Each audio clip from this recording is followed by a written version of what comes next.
लोकसभा के 7वें चरण में 13 सीटों को लेकर जहां सभी प्रत्याशी मैदान में हैं, तो वहीं गाजीपुर से इंडिया गठबंधन और समाजवादी पार्टी प्रत्याशी माफिया अफजल अंसारी भी दूसरी बार चुनावी मैदान में हैं। गाजीपुर के विकास को लेकर विपक्ष के आरोपों को लेकर अफजल अंसारी से टीवी 24 के ब्यूरो हेड दानिश वारसी ने खास बातचीत की।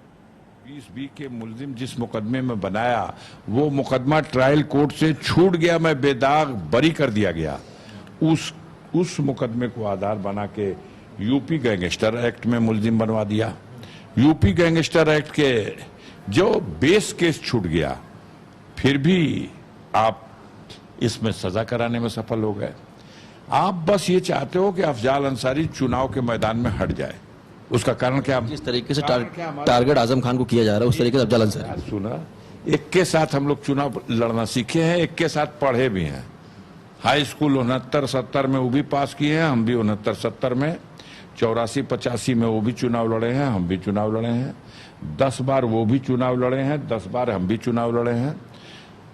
अनफॉर्चुनेटली 10 बार में 7 बार मनोज सिन्हा हारे हैं, 3 बार जीते हैं।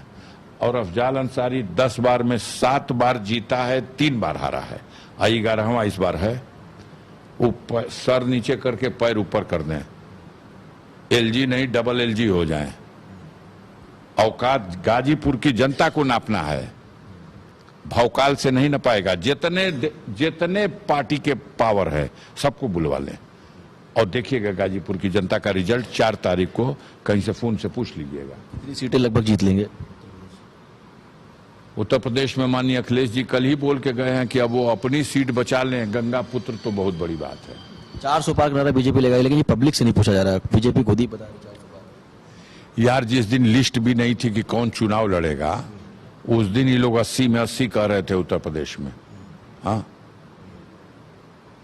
आखिरी मेरा सवाल है, आजम खान के साथ क्या हुआ सभी ने देखा। अफजल अंसारी अब बड़े लेवल पे नेता पहले भी थे, अभी भी हैं। तो क्या अगर जीत जाते हैं आप और गठबंधन की सरकार बन जाती है, तो क्या मैं समझता हूं कि आजम खान से बड़े लेवल पे कहीं ना कहीं यूपी के नेता बनेंगे? आप अगर बात कर रहे हैं तो ये बात करिए कि अगर गठबंधन की सरकार बनेगी तो पहले जो ये सत्ता में बैठ के और पद ग्रहण करके इन लोगों ने बड़े बड़े गुनाह किए हैं।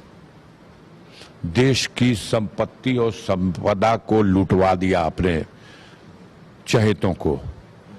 विजय माल्या 9,000 करोड़ रुपया, मेहुल चौकसी 13,000 करोड़ रुपया, ललित मोदी, इसका तो नाम हुए आप लोग नहीं लेते हैं। ऐसा मना किए हैं सब कि खबरदार नीरव मोदी का नाम मत लेना, ललित मोदी का नाम मत लेना, मेहुल चौकसी का नाम मत लेना।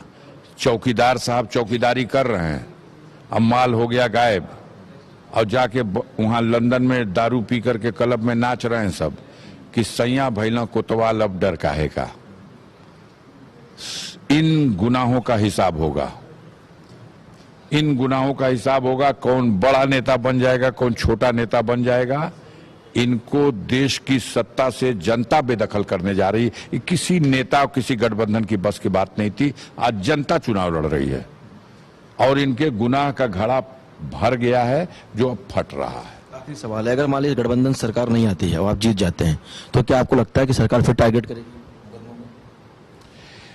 हमें ये नहीं समझ में आ रहा कि अगर और मगर क्या होता है। एक चिड़िया है, उस चिड़िया को कहा जाता है टिटहरी। चलिएगा ताल में दिखा देंगे। वो जब सोती है तो दोनों पैर ऊपर कर देती है।